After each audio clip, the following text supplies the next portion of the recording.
Hello and welcome to part 6 of Let's Learn Giant Steps with Dr. Levin. No, I'm not a real doctor, but I used to be a farmer, which is a fun fact not a lot of people know.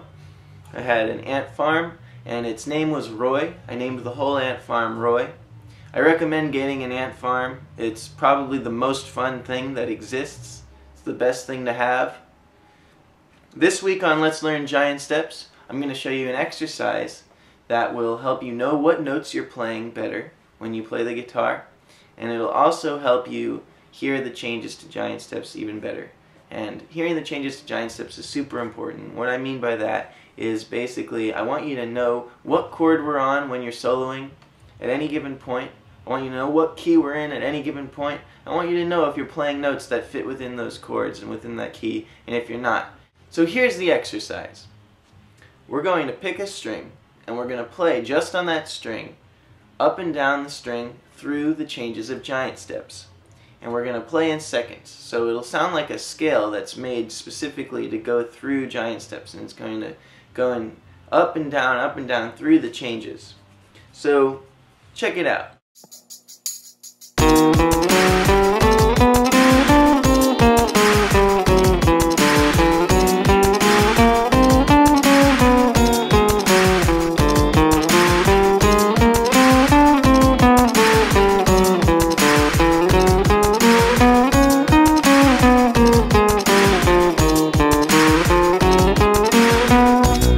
So as you can see, I played up and down just on the D string, and I changed the notes I was playing to fit in each chord. So you're playing through the changes. You're adjusting what you play to fit in the key as it in each key as the keys change. You're adjusting what you play as you go up and down, but you're sticking to one string and you're learning the scale. And so what that allows you to do is, first of all, it allows you to, once you've memorized the sequence, visualize how the changing of keys affects the intervallic relationship up and down one string. And when you do that for all 6 strings, and you do this exercise for all 6 of them, you start to see the motion of the changes, more than just thinking of them in terms of theory or just by ear. You start to see the way the shapes change and form on the fretboard for every string throughout the chords. And so just by doing one string at a time and getting all the strings to a strong level, it also helps you learn this way. Instead of just this way, you also can start to visualize patterns going up and down this way. So in this lesson, I've included a download of a transcription for each string going up and down in this way.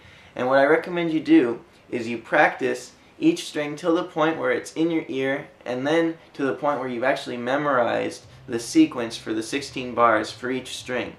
And that way you can look at your hands while you play the sequence and take note of how the shapes change. And then after you've done this exercise a lot and worked hard on it and built it up to a pretty fast speed, then start improvising just on one string at a time, and then 2 strings at a time, 3 strings, 4 strings, and then eventually 5, 6, all the strings. And you'll feel that the whole piece just starts to become much more natural to play. You'll feel that your melodies are sounding better. You'll know where you are in the form. And I think that if you do this exercise thoroughly, it's probably the best exercise that I've offered so far in terms of just what do you need to do to play through the changes of giant steps better. I have no more things to say except please don't sue me for anything. I'll see you later.